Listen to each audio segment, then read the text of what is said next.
Hi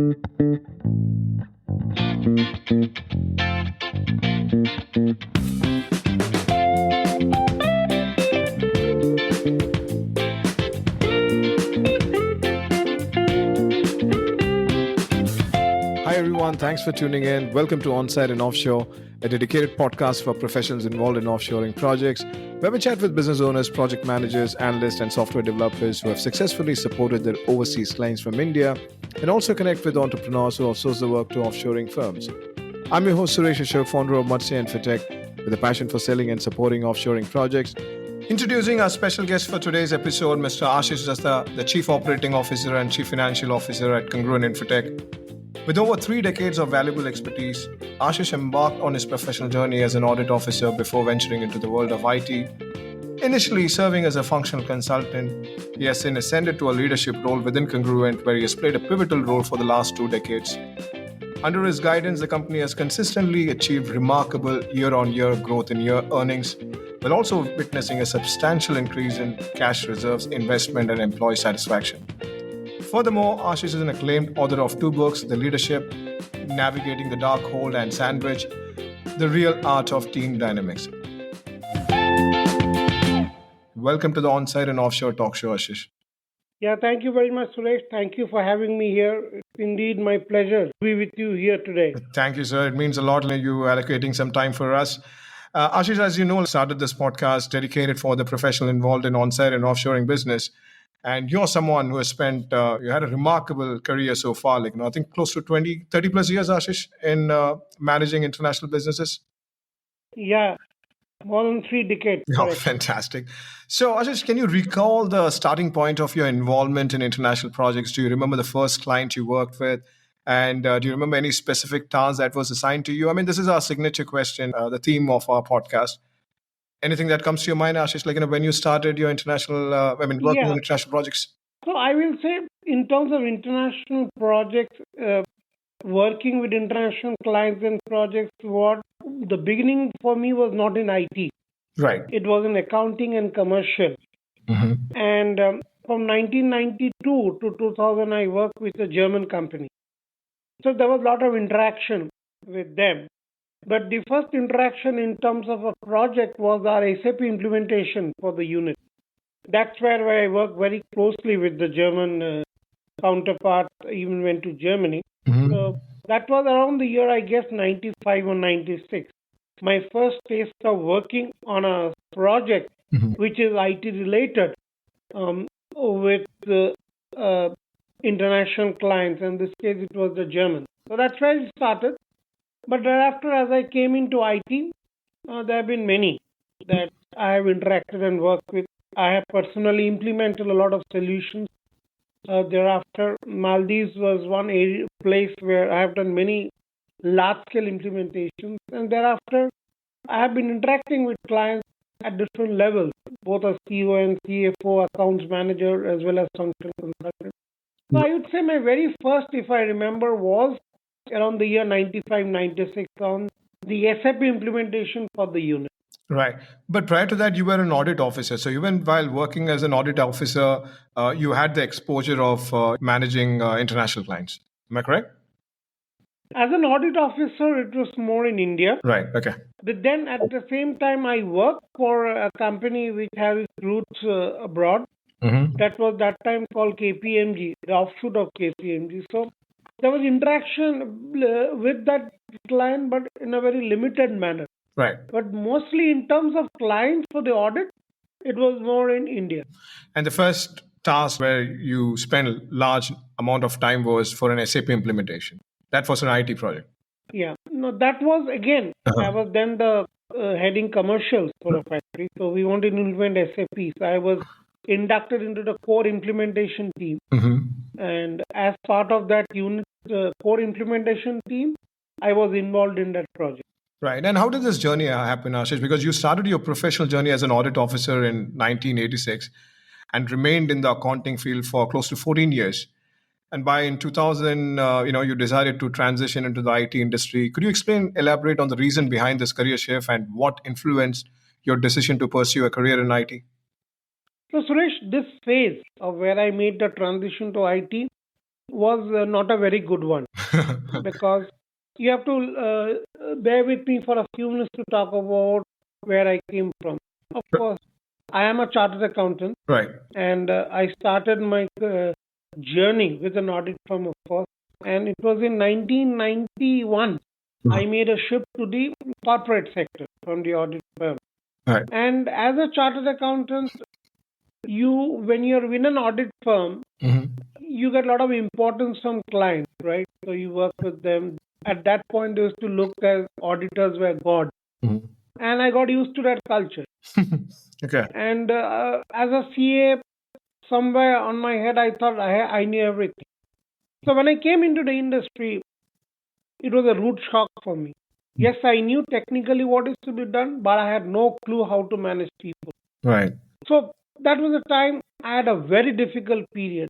I had many bad instances issued. I was get out by the union twice. I had difficult time. I would say I built very toxic relationship with people. I just couldn't manage.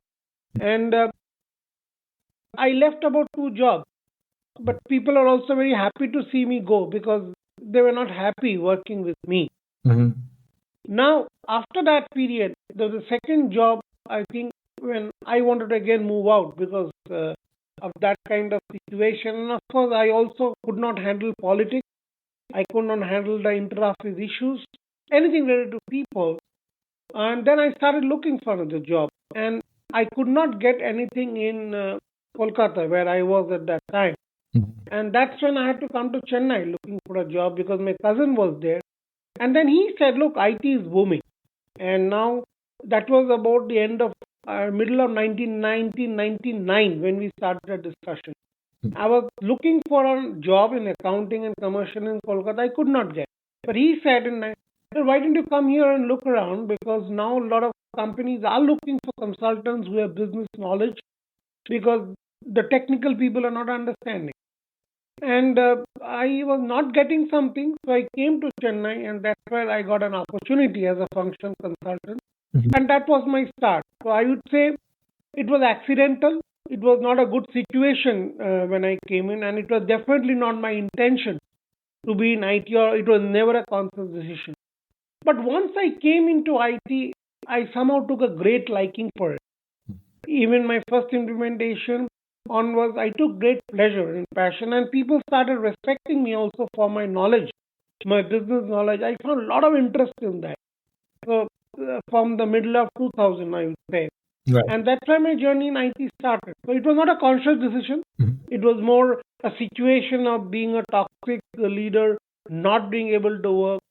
Right. But one other change that happened when I came into IT in 2000 was I learned from my previous mistakes. I knew I had to survive. And with time, I realized I changed. I was more receptive to change. I could realize and understand my evolution triggers, which will help me to grow. So I worked on them very hard.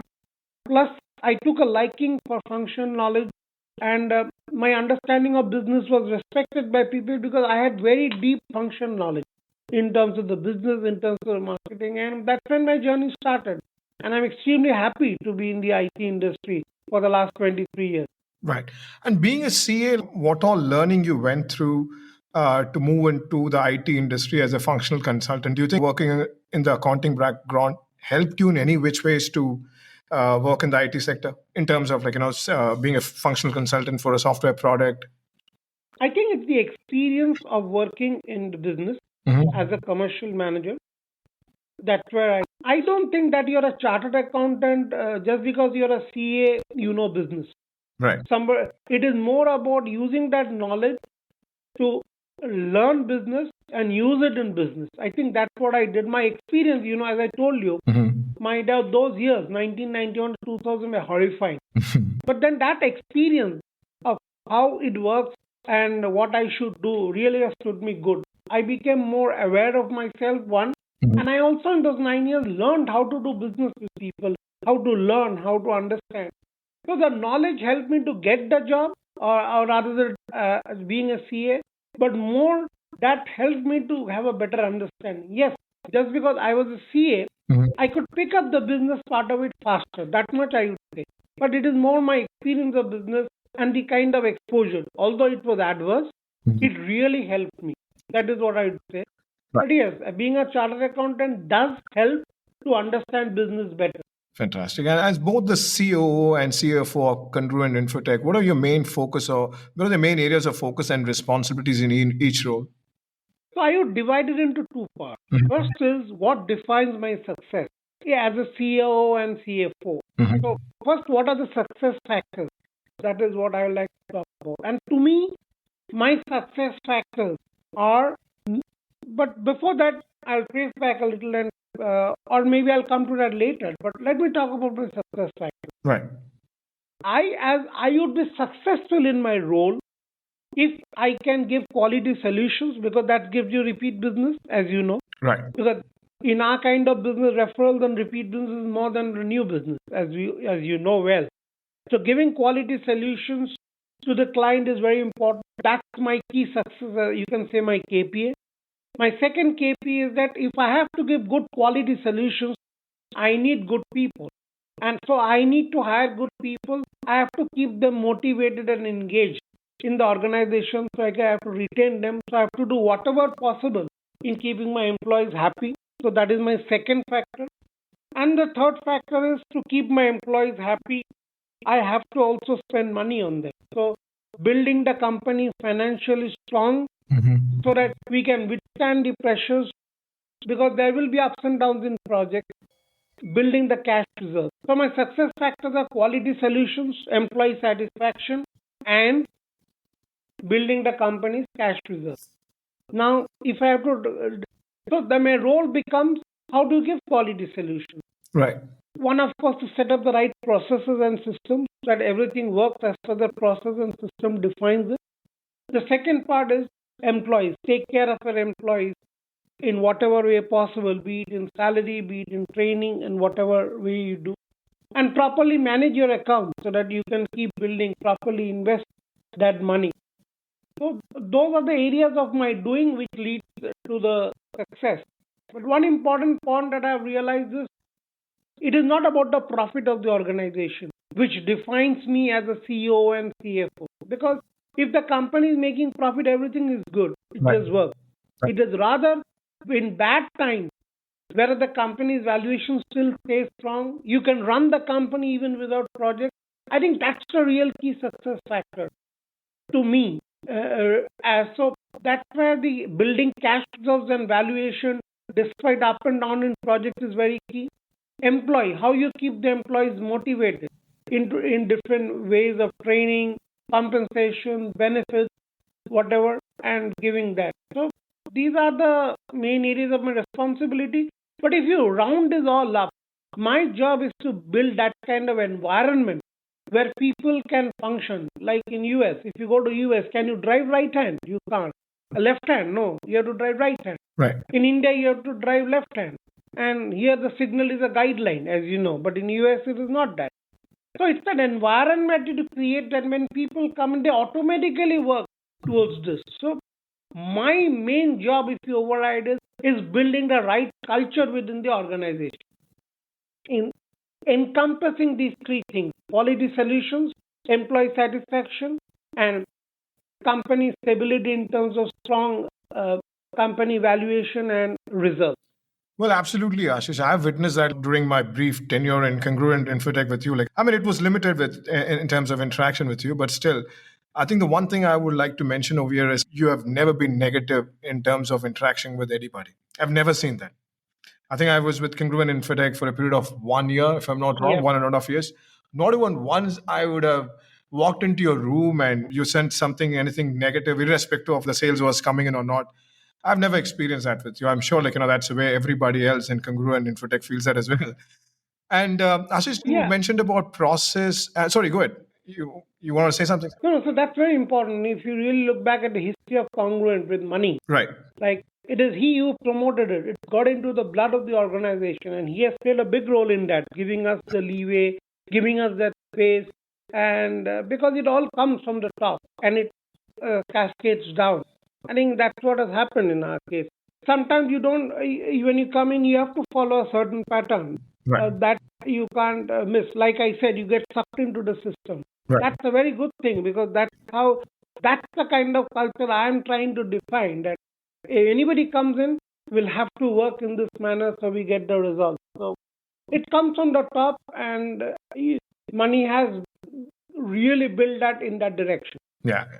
Well, it's been a while. I haven't interacted with Money. Like to have a word with him as well.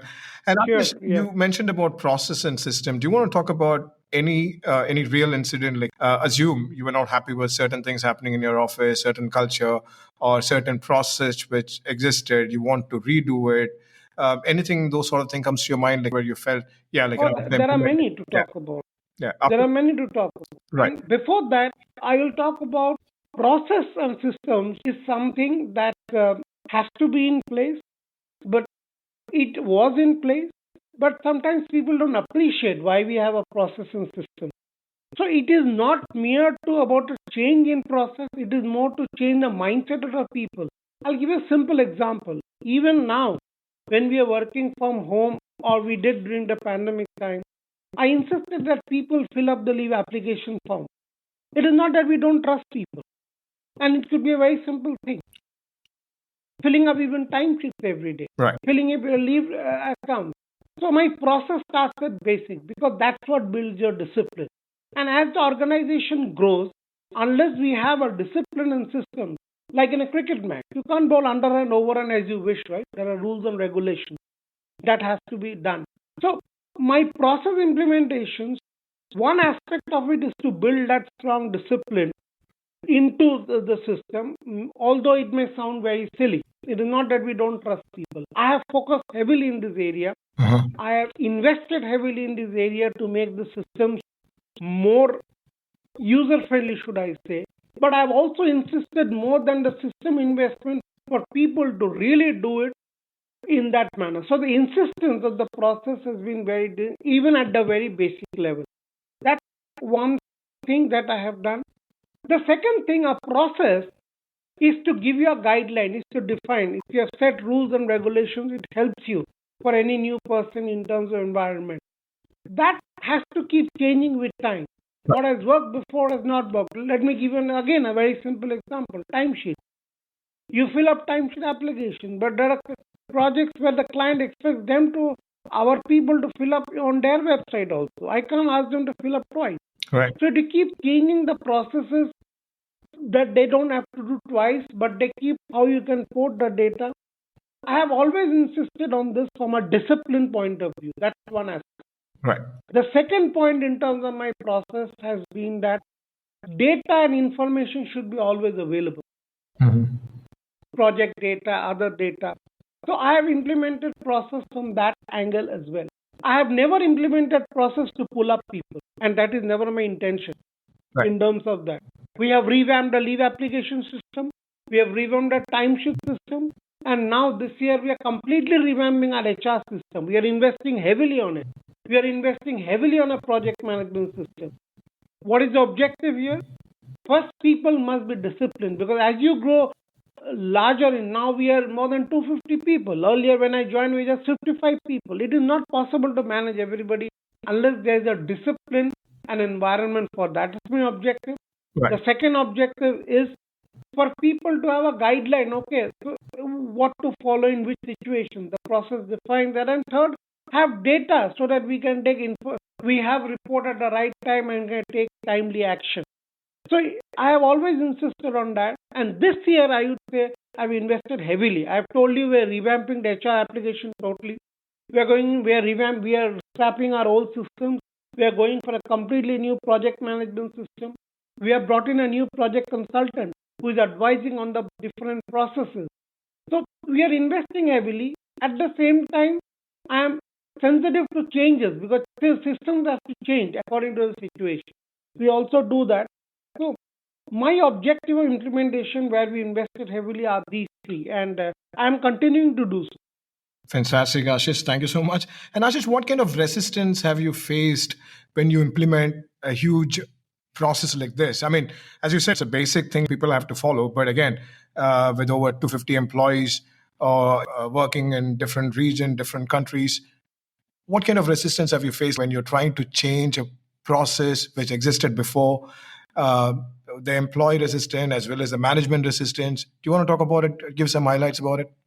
I think it is very natural as a human being. Right. It is a question of all about doing a great work. They are very busy. They're working in multiple projects. They're working a long time. They're doing different challenging work.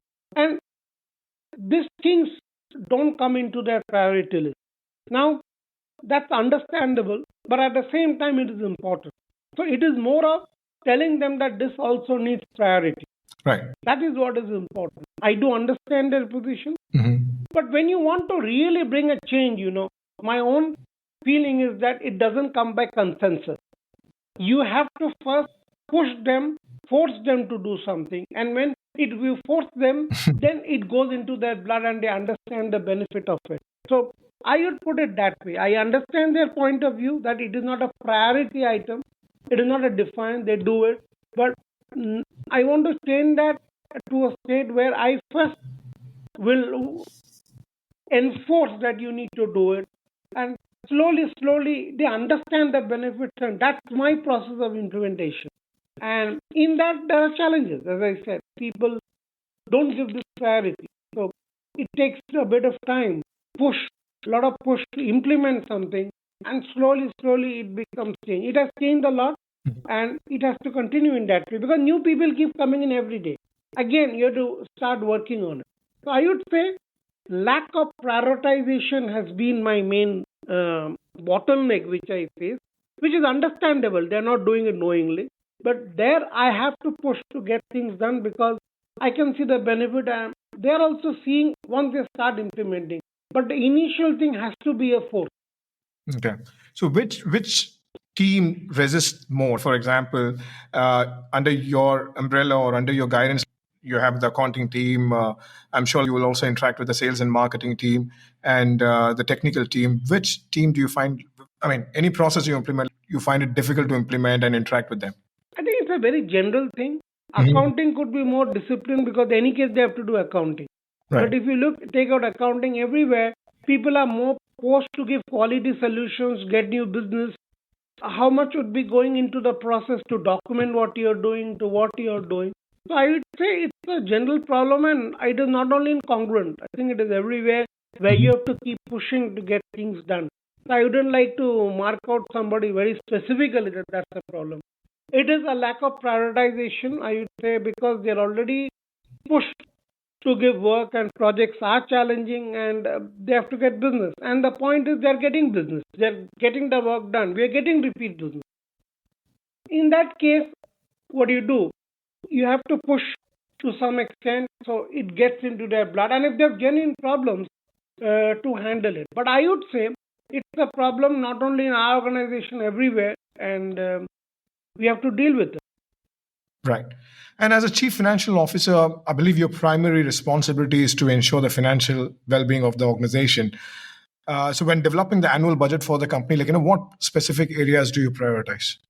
So very first thing I would like to talk is, even if I am the CFO of the company, I've come to realize one true fact. I don't control profits of the company because it is entirely dependent on sales. Mm-hmm.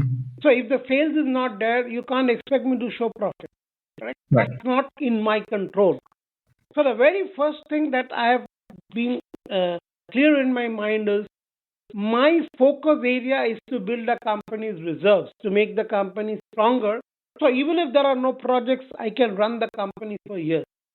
I don't know what you call that, but that's the mindset I come to the CFO table. So my very first thing is, when you're making money, you have to invest a lot of it.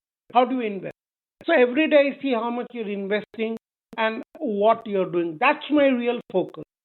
In terms of costs, I don't think cost itself is something that I control in that way. Yes, we must optimize cost because our main cost is HR cost, which is people cost. Now, people cost is defined by the market, their performance. And if I don't keep people, they won't go. So budgeting I can do, but the fact is in IT, in HR, you know how ridiculous it is in terms of pricing. I don't know whether I should use the word ridiculous. It is all driven by market force. Right. And how it works. So my focus is, I cannot say my focus is on budgeting. Right. I definitely work on the budget every year. I see where you can optimize, but I'm more focused on investing and I am more focused on seeing how we can give quality solutions to keep growing. Because my main ticket item is HR cost. So what will I control in HR cost? If I need people, I have to hire people. I have to pay them as per the market. If I want to retain people, I have to pay them as the market. So I'm not sure how we can budget it. And I'm not a guy to spend time seeing how much you spend on tissue paper or dishes or food. That is very limited. What we need to invest, we need to invest. But yes, we have to see that we don't invest more than what is necessary. But to me, the cost budgeting of it is not that important, as in the fact that there is very little for me to control because HR is controlled by the market. So I would rather focus on what I'm getting, how much I can do, so how much time the company would running. So you have to invest more money. That's what my all focus is. But yes, we do budgeting, and I prefer zero-based budgeting where you don't look at the cost of previous year. You take every employee again what they will be getting. You take all items of HR admin and then you start afresh. Don't give a 10% or 5%. And every month keep monitoring it, working with the team on how we can optimize whether we are within budget or not. That's what we do. But we follow the zero, like my view is you must follow the zero-based budgeting system. But to me, that is not my main job, I would say, because Right. HR cost is defined by the market. My main job is to see how I can make my deliverers more efficient so that I can, for the same number of people, I can churn out more business because that's what will give me the right cost optimization instead of hiring people. That's where I focus. Right. Ashish, the point you said was one of the points which I want to ask you was you said the growth of the company is not in your hand in terms of revenue generation is concerned. That's purely in the hands of the sales. But in terms of running the company for a period of 1 year, even that is minimum sales, you have to focus on the reserve. So what are the areas you focus on in terms of cutting down cost is concerned? I hope I'm putting it across properly to you. See, in terms of business, yes, Mhm. it depends on the customer. Whether I'll get business or not is not in my hands. And more important than that, I cannot plan by saying that there'll be 20% growth. I never do that. Right. I always look at the fact of if there is no business, how many months I can run the company. Today, if I can run for 24 months and my target is that I want to run for 50 months, so I keep investing money. I have different ways to invest that money, make more money out of what I have. I think that's where my real focus is. So when you say cutting costs in IT, where will I cut costs? Because my 90% cost is HR cost. Right. How much is it's our own building, so there's no rent. It's only some sysadmin cost, which is nothing much. It's of 1% maybe, and sales and marketing is the other area where I have to invest on that. So my areas, when you say cost reduction, and that's typical for any IT company. Yes, you can do if you have huge real estate. You have, and we have been very clear about what we'll spend on admin.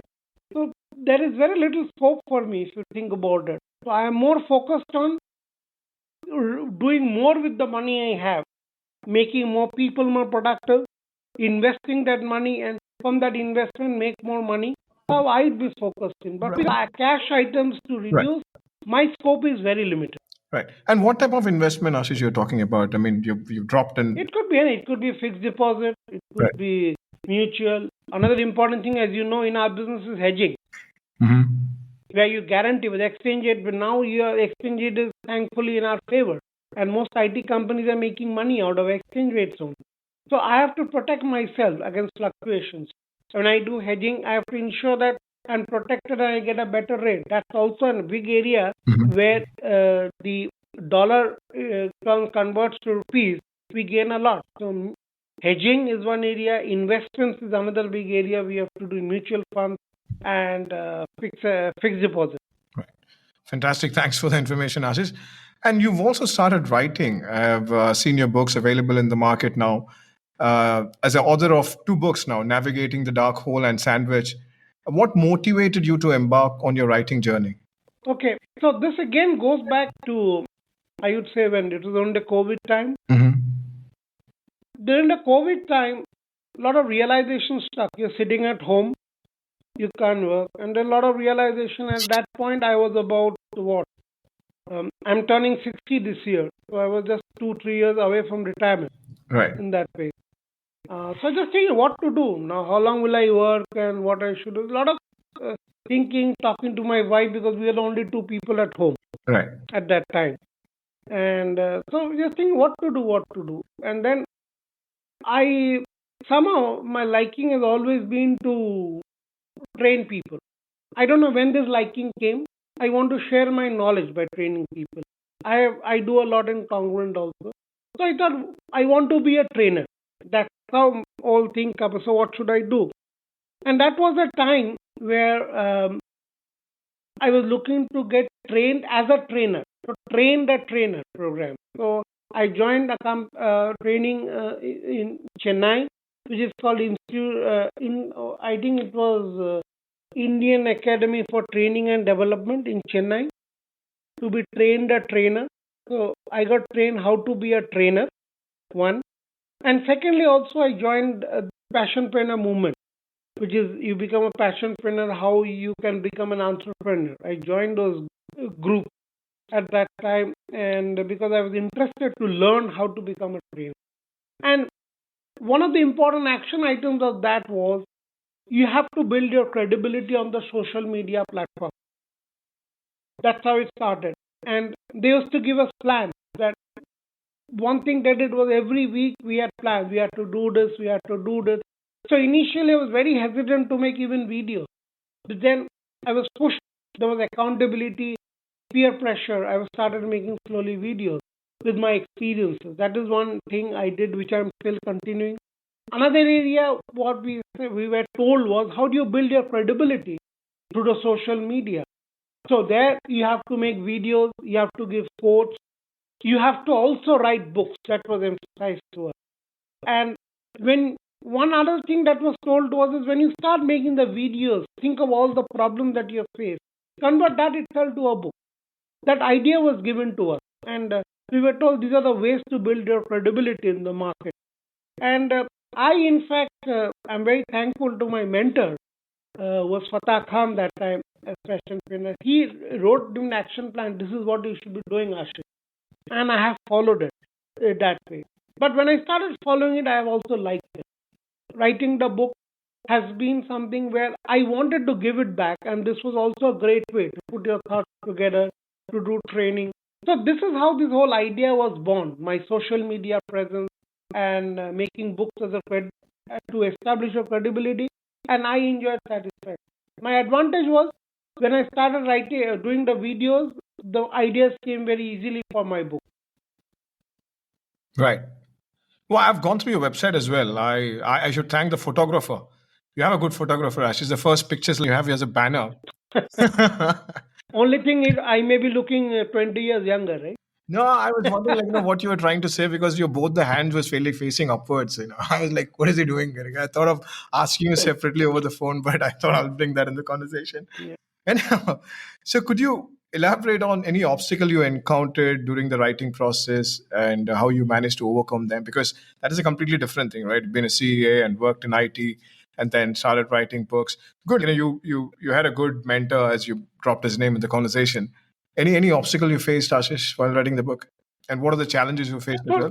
Getting the thoughts together in terms of what I want to put in the book, because of my so many years of experience, so many failures, so many problems, was not difficult at all. I knew what will work on the ground. I'm a very realistic guy.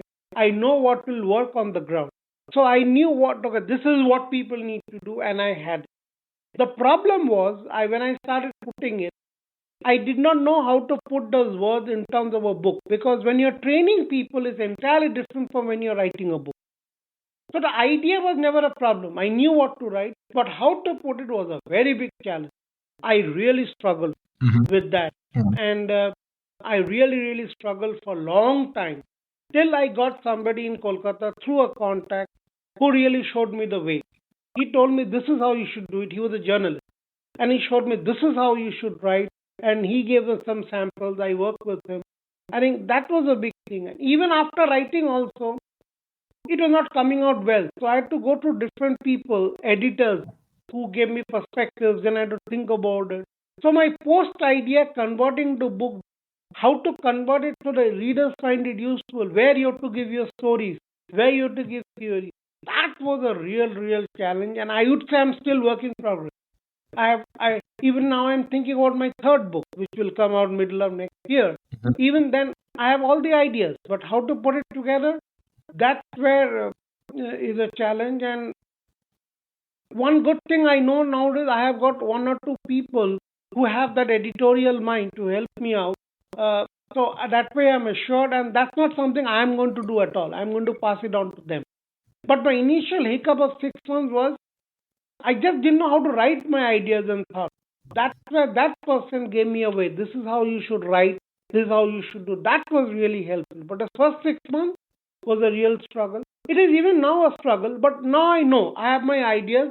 I just put it down and then I give it to them to give me the ideas on which I'll correct. I'll start depend on them. So I wouldn't even go to the editorial part. But yeah, the first 6 months I was clueless. Right. And what's been the response from your readers regarding your books? What kind of positive feedbacks, or even if it's negative, like what kind of feedback you've received so far? Yeah, so people have given good feedbacks, and I'll give you one incident which really gave me a lot of satisfaction. Right. I was after the publishing of my first book, I was in Jaipur. That time in the hotel, in the lobby, there was a library. They used to keep libraries there. And so I asked whether I can leave a copy of my book here. So I left a copy of my book. That was 1.5 years back. Not 1.5 years, maybe last August, September. Right. In 3 months, I got a message from somebody and said that I have read your book there and really liked it. It is very useful. So it is a great feeling of satisfaction for me. And people who have read, who know me, who have read the book. So there are two parts to it. One who will give me critical feedback. One would be socially good and say nice. I'm talking about the people who gave me feedback have said, okay, this is what we felt.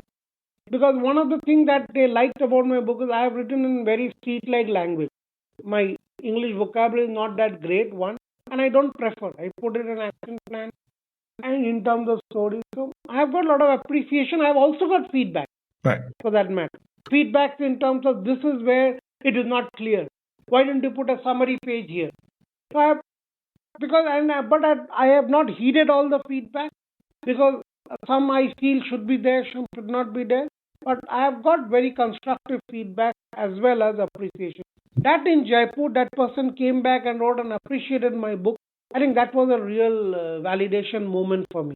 Right. Well, I saw some of the pics of the book launch, and I felt happy as well. And I'm going to order both the books, Ashish. Actually, I wanted to do it before this interview, but you know how the schedule were, in terms of talking to you. So I'm going to do that this weekend, and I'll also put my reviews as well as feedback. Fantastic. That's great to know that. So one thing that I say, Suresh, about my book is that right, I made it very clear. Even when I had my book launch, even in the book I write about it, there are two important aspects you must keep in mind. First is, this book is my perspective. A lot of people told me to write, okay, why are you writing like this? I said, this is my perspective, this is my experience. It is up to you to follow on. One thing I say. So and every person should listen to all perspectives and then cook your own dish. That's what I say.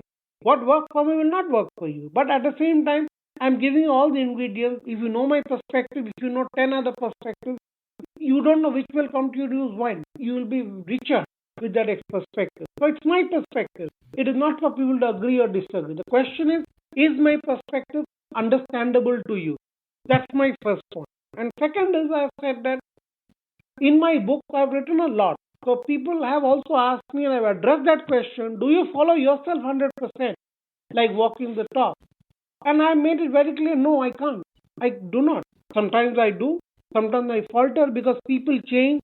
You have to change strategy. But I know where I have to go, and with every day I'm making progress. So one reads the book, you have to keep these two aspects in mind. Another thing to ask, Ashish, on the book, who are your intended audience? Whom are you targeting? if you say that, listen, these are the people or from this background or this domain, if they read this, they might learn something out of it. So when you write a book, you can't say this is for a particular audience. But then, if I have to answer that question, I would say the audience is in the IT industry where I spent 23 years. I have a lot of value to add to people. Right. And first-time leaders who are facing or any leader who is struggling with people-related problems. That's my audience. Fantastic.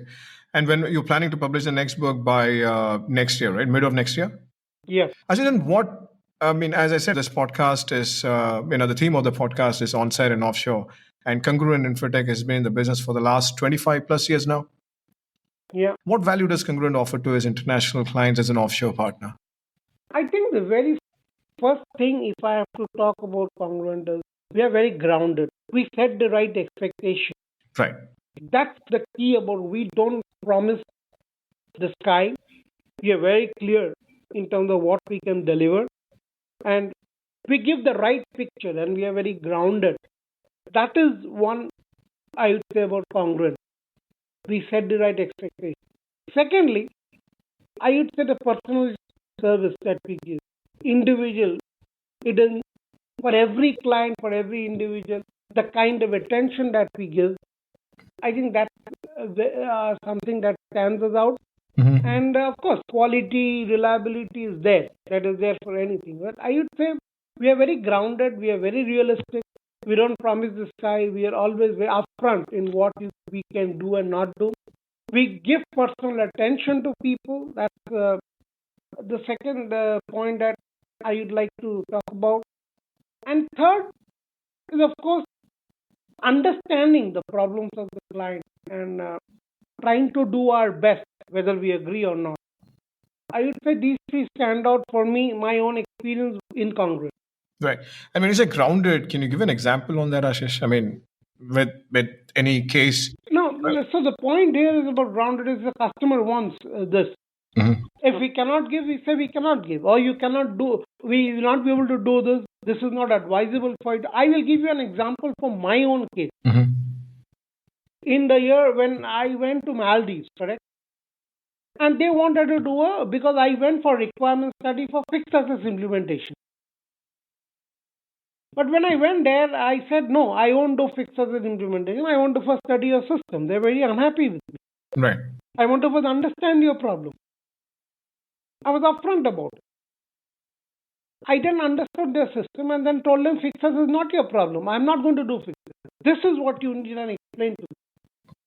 So it is not what the customer comes with. It's to understand their problem and tell them this is what it is.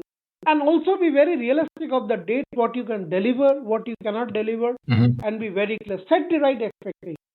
So we just don't give what the customer asks. We give them, we understand their problems and try to address them to the best of our ability. That is how I define being grounded. Right. And could you also provide a detailed explanation of the steps involved in completing a project at Congruent with some example of a recent projects you have completed? I mean, some of the points which I want to know is who are the intended audience for Congruent services? I know Congruents offer quite a few, Microsoft Dynamics and Salesforce and Azure. And what is the process for obtaining contracts from international clients? And how do you define the scope of work for a project? I have a set of 6 questions I want to ask related to projects, but I'll start with this 3. Who is the intended audience for your services? What is the process for obtaining contracts from international clients? And how do you define the scope of work for the projects?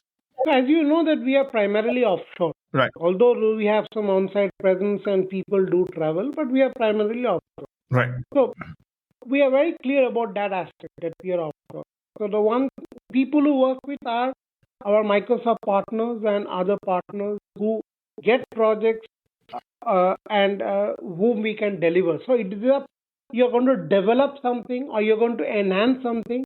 That's where we come in. So we work with what we call the ISVs who are developing products in different spheres. I said that those are our market.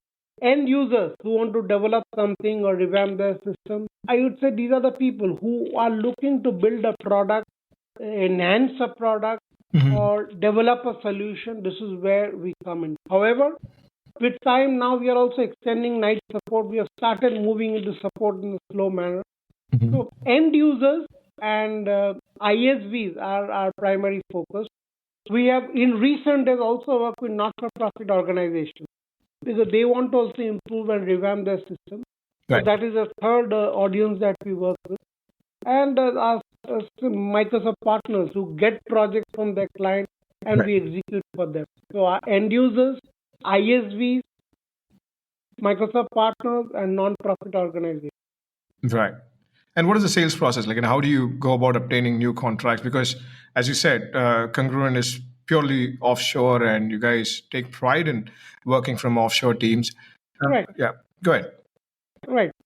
So the first of the step of sales and marketing is the marketing effort itself. And marketing efforts are of two types. One is the referral and contact, and one, of course, is the digital marketing, where we run marketing campaigns to generate leads in different forums. And of course, contacts and referrals, it comes to different word of mouth from projects.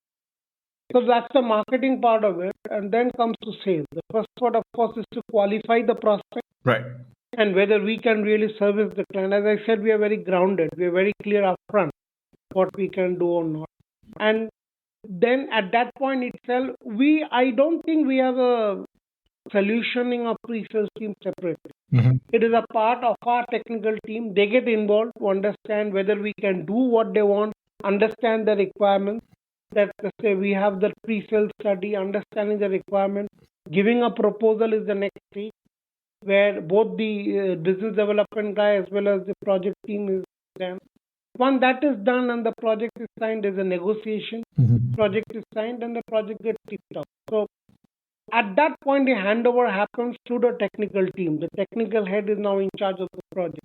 Then there's the kickoff, the regular, you follow the Scrum methodology, you follow Agile, or you want to follow Waterfall. You have the different process. But the very first step after the kickoff is, again, understand the requirements clearly. At the proposal stage, you don't go into that much detail. You then understand the requirements very clearly, and then that is the first thing. We call it the requirements document. After that, you come with the design. You do the design, and we come up with a high-level architecture document with wireframe, and then only the development starts. Now, there's a difference I understand between Waterfall and Agile. In case of Agile, it depends, and if it's Waterfall, some projects where there is only a product being made, it is important to get the requirements done through Waterfall and then follow Agile in development. But as far as I am concerned, the requirements should be done in a Waterfall. First, get the requirements clear before you even go to the Agile methodology. So I would say Agile methodology is for development. For a design architecture, there has to be at least 75 to 80 weeks clear. Then we start development either through Agile or milestone based. Once development is done, we go through the process of QA, user acceptance testing, and then finally there's a go live. And all through the process, the account manager is involved. It could be the business development manager himself or somebody other designated who will keep in track with the customer to understand how is it going and take it to closure. Right. Any feedback you received from the client on any of the project you have completed recently? Any positive feedback? I think there are both positive and negative. So there are two. It is very important to understand what do we mean by feedback, Right. and what is the success of a project. Right. If you're talking about projects being delivered as per the requirement of the client, what they look for, I think we are very successful. There's no question. But there are always questions in terms of issues of how we communicate with each other. There will, of course, be where the requirements are not very clear. So there have been always feedback on that. Okay, one typical problem that I think every offshore company faces is that we expect the requirements from the client, and naturally so. Sometimes the client will know, I've given you the high level requirement. You should be able to develop because you are the developer. You will know better than us how to develop it into a system.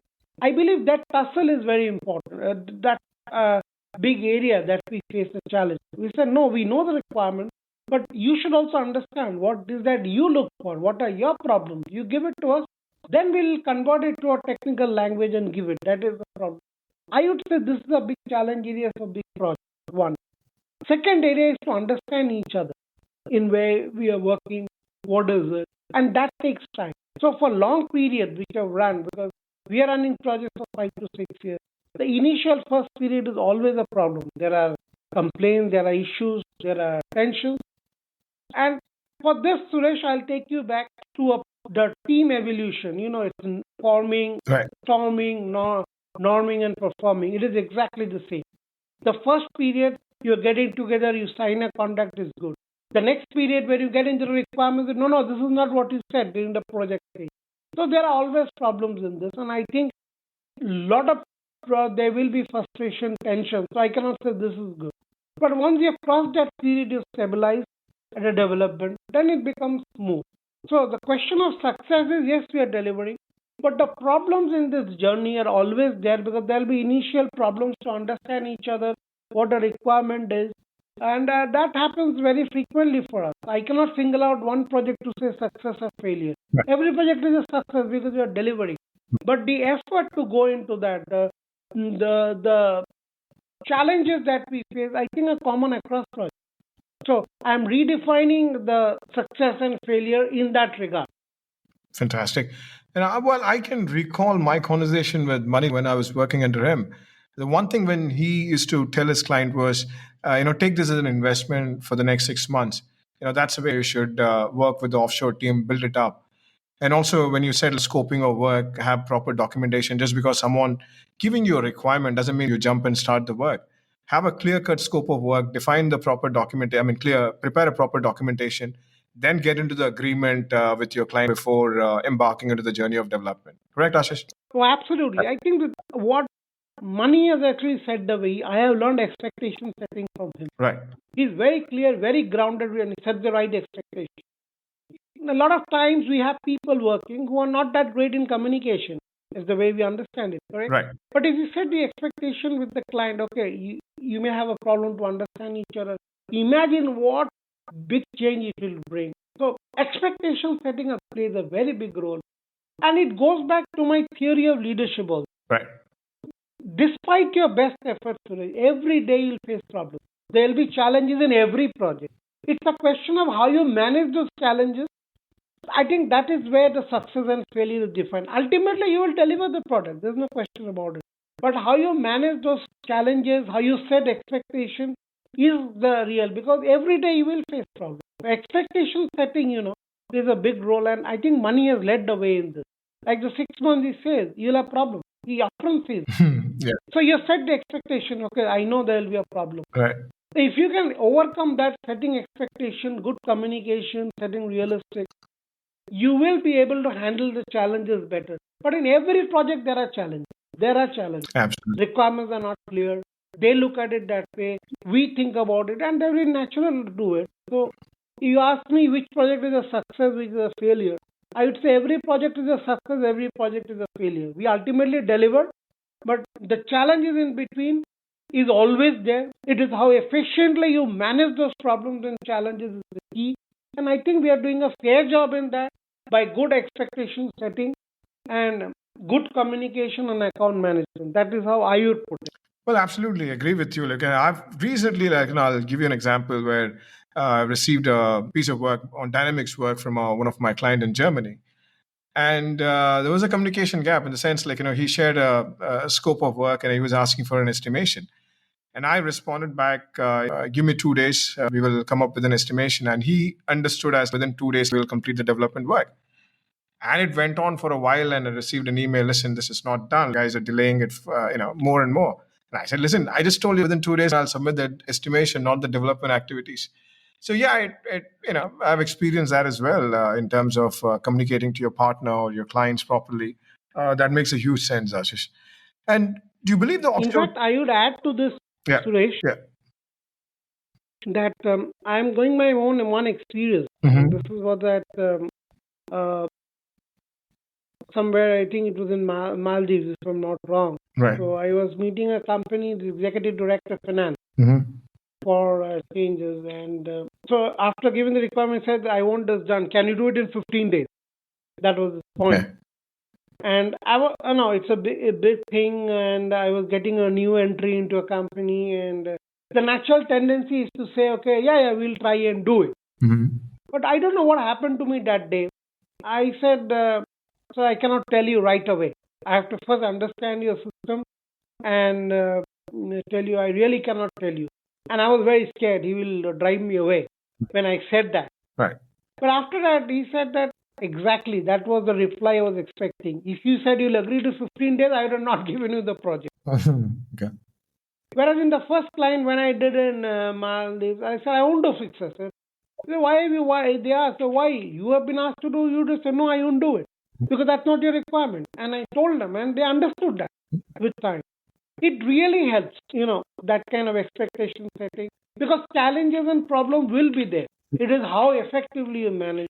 And with expectation setting and being realistic, grounded, I have learned from money. Right. And it is really helpful. Right. And even for this client, Ashish, I'll tell you, I had a call with him again to sort out the matter because things were getting heated. And I told him, listen, the resources are occupied in other work as well. And this is a time and material engagement model. So if you give some piece of work to me, I need to pull out a resource from another project or whoever on bench. And then only I can think about getting into something like this. It's not on a retainership model. And then only slowly understood. So yeah, so there was a communication gap between us, but now it's sorted out and we're getting some good work from them. And Ashish, one more on the offshore part, do you think the offshore team receives due recognition for the contribution they do, the kind of project they work on?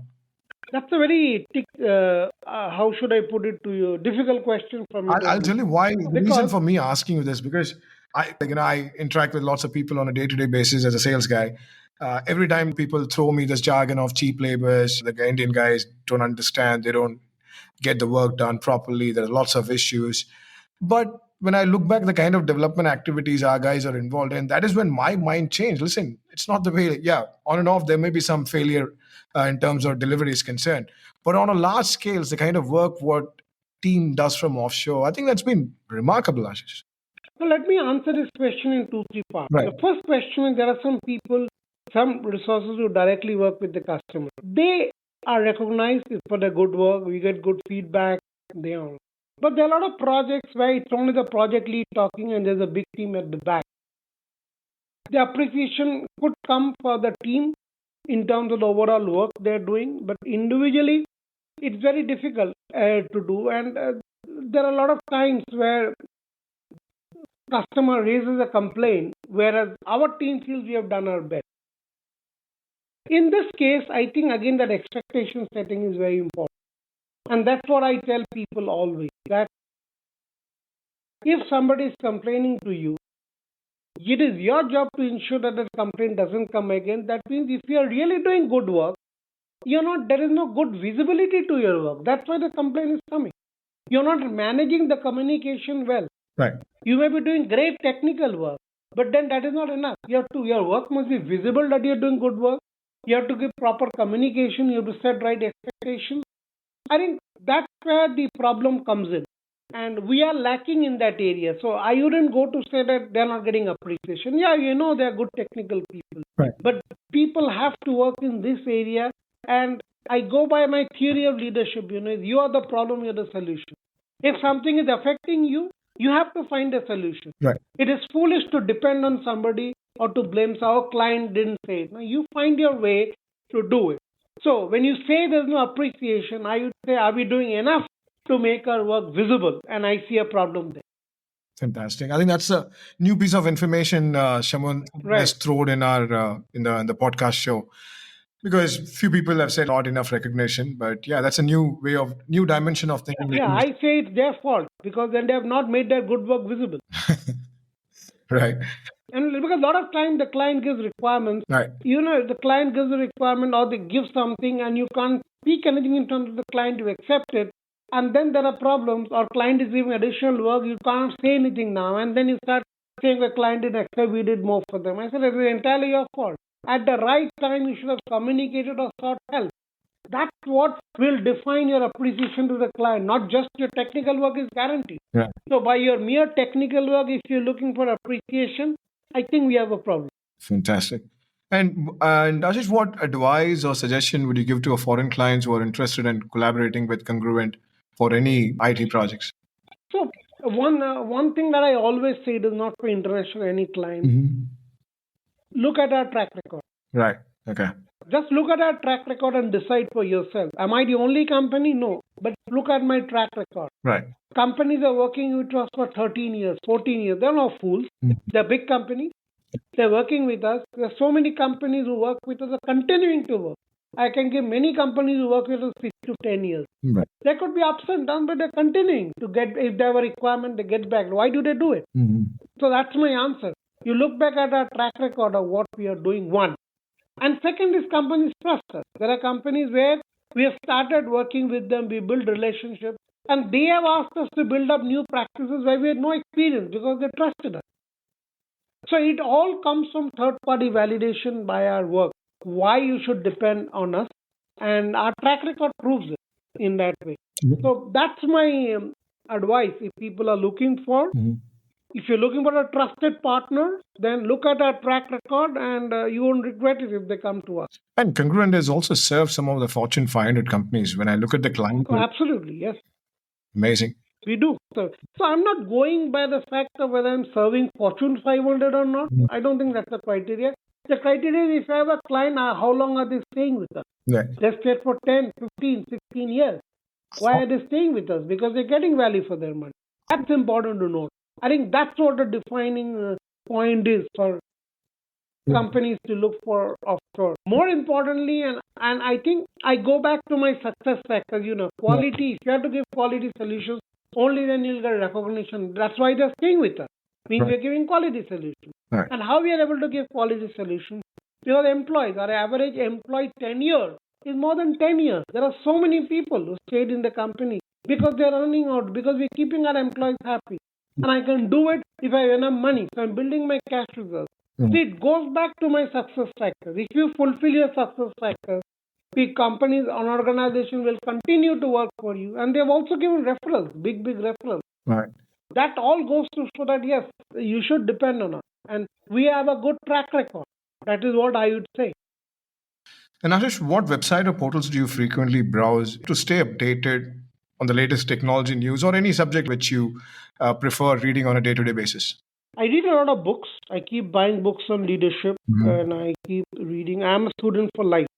That is there. I keep reading. I start implementing. So any book, I keep visiting bookstores and whatever I get my hand on, especially when I'm passing through airports, at least 1 or 2 new books I'll buy because you don't know from where which new idea will come to you. Fantastic. That's one part True. of it. However, as of the moment, now people are looking for audio books and others. Well, I also do it when I walk, I hear.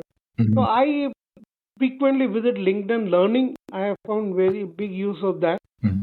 I've gone to Udemy. I've got a lot of courses. I am doing what they call it Audible, where you can hear Audible books. Right. These are the 3 main sites I visit. And another site of leadership which has helped me is the Harappa School of Education. So these are the sites I primarily do. But whatever new article comes in Google in my feed, I also read them. But if you're looking at the portal inside, these are the 4, apart from my book. Right. Well, I've also become a fan of audio listening now. One of the reasons I started this podcast is because, I picked up this running habit from money. So I used to run late night. And the only thing I used to listen was sales success story. There's a podcast called Sales Success Story, where the guy interviews all the successful salespeople from US, UK, and different parts of the world.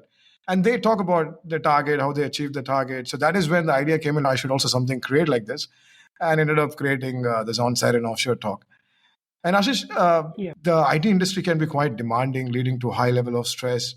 How important is to have a healthy work-life balance, and how do you spend your weekends? Well, I don't believe in what you call a healthy work-life balance. Okay. To me, it is all the same. It's life. You have to manage when you have to do what, when you need to do. But I'll go back to a question that is very stressful. Right. It is very stressful. There's no question about it. So 2 things help me in terms of what I tell. Because for people, the first thing to tell is self-awareness. Make them understand that every day you'll have problems. I give them a very negative picture because I'm a negative person myself. I tell them every day things will go wrong. Every day you have problems.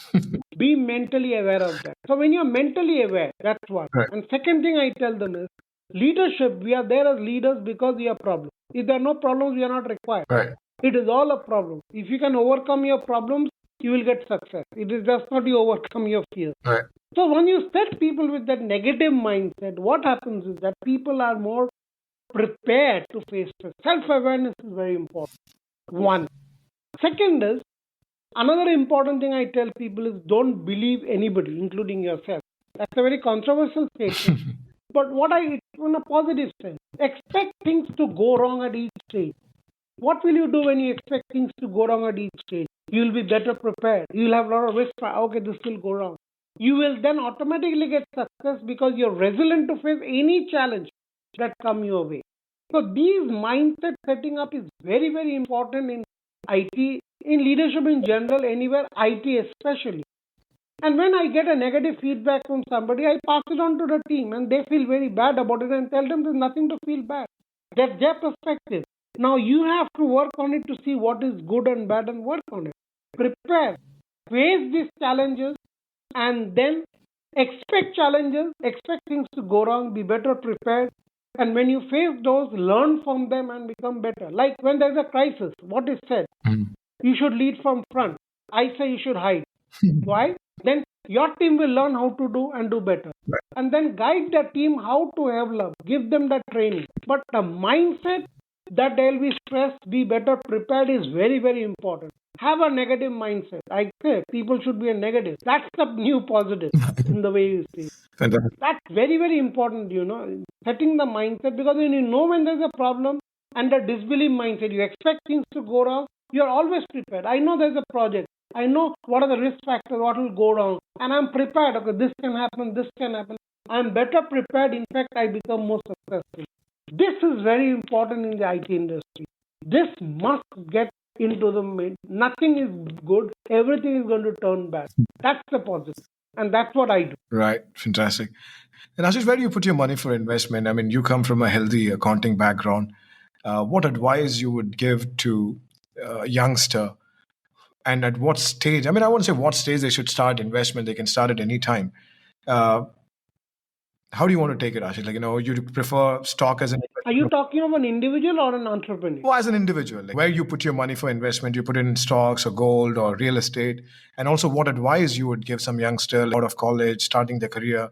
How should they start their investment plan?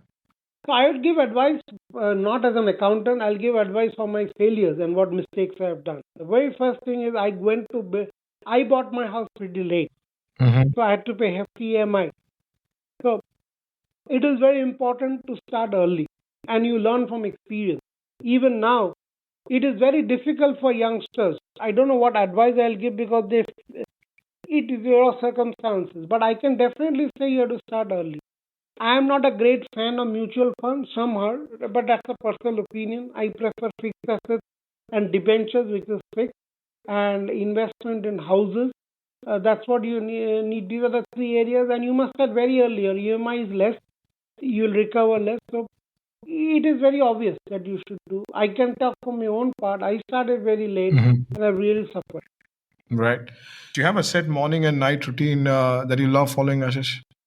I have a calendar which starts with getting up at 6 a.m., having Apple at 8 a.m. That's my calendar. But yes, I follow my calendar I have calendar, everything is scheduled, and depending on, I always plan, like Thursdays I plan for next week, what I supposed to do, and every day night I keep planning on what are the priorities and what I need to work on.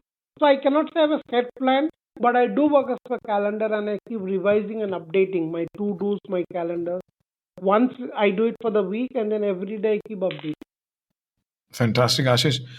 Ashish, I have to say this was a pleasure talking to you. I've learned a lot from whatever advice and suggestion you're giving during this conversation.